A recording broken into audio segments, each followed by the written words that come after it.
Dua pria di pulau terpencil mencari tulang orang yang sudah meninggal. Ada seorang pria yang menginjak agen perangkap. Tidak tahu pintunya sedang tertutup. Ketika dia mengetahuinya, sudah terlambat. Hanya Krusu yang lolos melalui celah di pintu. Friday yang sial terkunci di dalam. Saat mereka berdua tiba-tiba berpisah, Friday mendapatkan kembali ketenangannya dan berkata kepada Krusu, "Ini sangat aneh." Krusu melihat dari dekat jejak di tanah.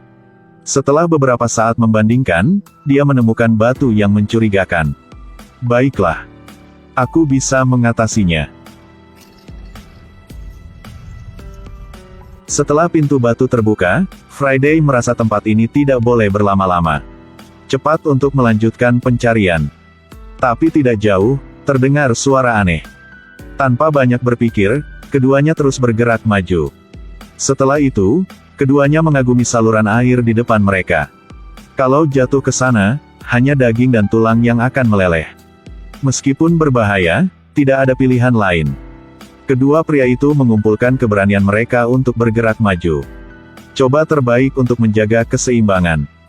Waktu sepertinya melambat. Penyiksaan fisik dan mental mereka. Krusu. Dua orang gemetar bolak-balik. Saluran air tiba-tiba retak. Mereka harus bergegas. Berusaha untuk maju. Untungnya, aman untuk pergi ke sisi yang depannya. Tapi sayangnya itu adalah saluran air yang rusak.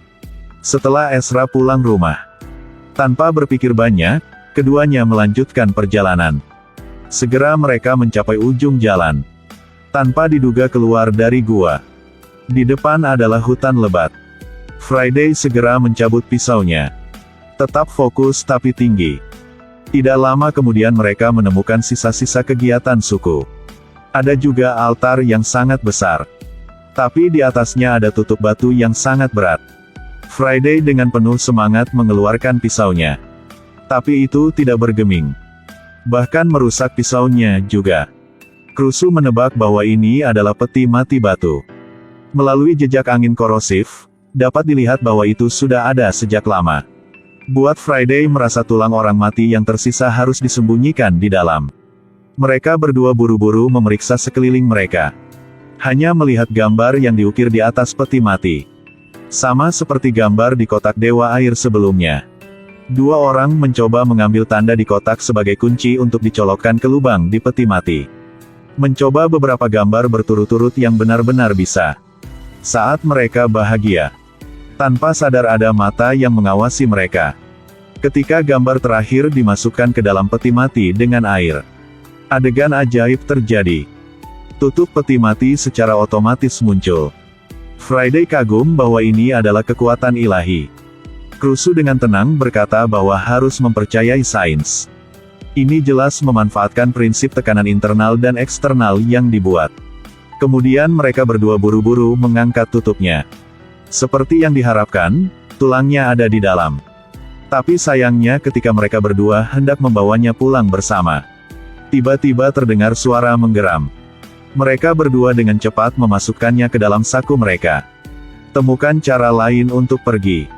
Tapi dihalangi oleh anjing liar. Dua orang diancam dengan anggota badan yang lunak. Tapi beruntung punya satu. Mereka bisa menjadi 2 lawan 1. Tetapi begitu berbalik, menemukan ada yang lain lagi. Tapi masih enggan 1 lawan 1. Pilih saja jalan tanpa anjing dan lari. Tidak menyangka mereka memiliki sekawanan anjing. Mereka berdua mundur ketakutan. Anjing-anjing liar ada di sekitar mereka. Menggeram dan mengancam mereka untuk meninggalkan tulang orang mati. Jika tidak, mereka akan mencabik-cabiknya. Krusu merasa mustahil untuk menolak. Hanya bisa menyarankan hari Friday untuk mendengarkan anjing-anjing dan membiarkannya tinggal. Tapi Friday dengan keras kepala menolak untuk mendengarkan. Baginya, anjing-anjing liar ini bahkan tidak lebih menakutkan daripada dijual oleh iblis sepanjang hari. Situasinya mendesak, Krusu telah menemukan cara yang lebih baik. Lari. 2 orang melarikan diri. Anjing-anjing liar mengikuti dari belakang. Bagaimanapun, telah mengalami betapa sulitnya baru bisa mengirim daging ke mulut. Saat melarikan diri, Krusu dengan sengaja menarik cabang ke bawah dan menghalangi anjing-anjing liar itu. Mereka berdua akhirnya keluar dari gua. Tapi ragu-ragu di depan jalur air mengalir. Mereka berdua tidak tahu harus berbuat apa. Anjing-anjing liar berhasil melewati. Di saat darurat, mereka tidak punya pilihan. Like for part 2 and comment your user to be in part 2. Dengan putus asa menaiki jalur air. Batu-batu di bawah kaki terus-menerus jatuh ke bawah. Membuat hati mereka merasa seperti akan melompat keluar. Sementara saluran air belum sepenuhnya retak. Langsung menuju. Untungnya mereka melakukannya. Sayangnya, dua anjing liar mengejar mereka. Krusu merasa dia harus membuat jebakan. Dia meminta Friday untuk membantunya menutup pintu. Dan dia menahan anjing liar. Friday dengan cepat menginjak agen terbuka. Krusu melihat anjing-anjing mengejarnya datang. Ambil saja kesempatannya, cepat pergi. Sebelum pintu batu ditutup, seekor anjing melarikan diri dari sana. Inilah yang mereka inginkan. Setelah keduanya berlari keluar dari gua, Krusu meraih tiang dan mendorongnya ke bawah. Anjing terjebak di gua.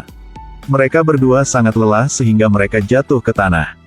Masih tidak mengambil sempat untuk bernapas, gua mentransmisikan suara klak.